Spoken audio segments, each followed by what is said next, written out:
Who you are today matters. Not just for you, it matters for your kids.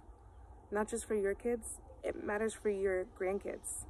Not just for your grandkids, it matters for your great-grandkids and your great-great-grandkids, and so on and so forth. It doesn't just matter for them, but it matters for everybody in their life. You want to make a difference for not just you, but for the generations to come. How do we do that? How do we do that today in what we have right in front of us? How do we honor God in the things that we have right in front of us that make such a difference that even in our future, we're doing the work right now for our grandkids and our great-grandkids and so forth? How do we do that? We pay attention to who we are right now. Right now, we're in a society, in a culture where it is easy to separate. It's easy to divorce. It's easy to become a part of the divide instead of bringing people together, instead of modeling love. We feel very helpless, very victim to our life circumstances, very helpless, very victim to what's going on all around us in our households, to the people around us, to our emotions. We feel very victim to situations and we become defensive. We're a very defensive people where we want to fight really quickly. I want to urge my friends to put their defenses down. Become offensive. Those things right now can make a difference in the future generations to come.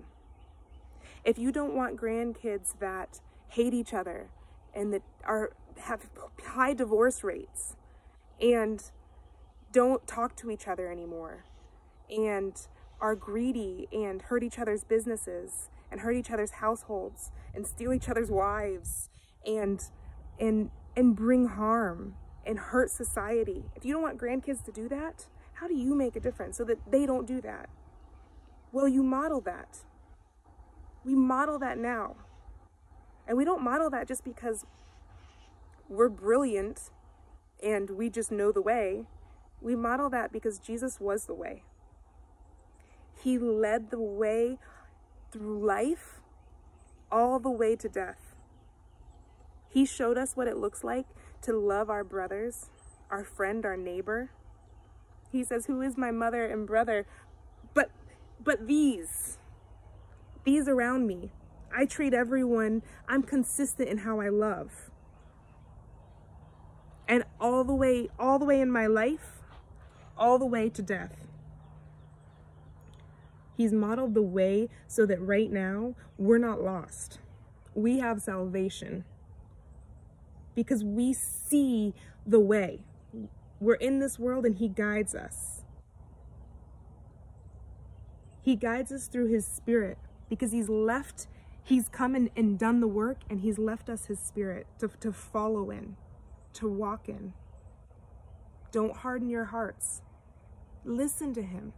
Remember that who you are right now matters. It doesn't matter all that you've done wrong. It's not just the wrong. That's looking at it the wrong way. Look up. Look at where we're going. Look at Christ.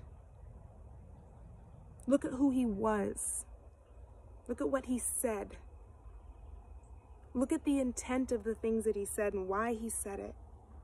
And be encouraged because he's led the way for us.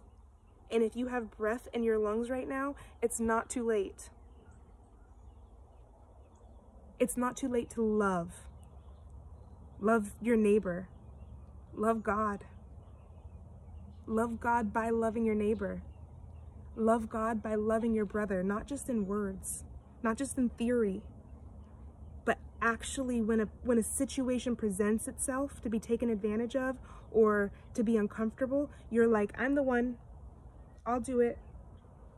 My whole family will actually, because I want us to know what it's like to be able to love people even when the room's very hot. So I just want to encourage you guys today. Who you are matters. You could make a difference. Today can make a difference. Something that your kids see.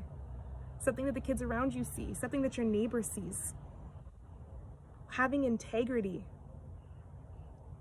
Being a person of integrity. You lead the way. You've been given the way, now lead the way through your actions. Looking up, looking at where he's taking you, not looking at the gap of all that you're not, but remembering we have his spirit. Looking at all that you are, children of God, made in his image, now bear his image. Who was he? He was love. Love your neighbor.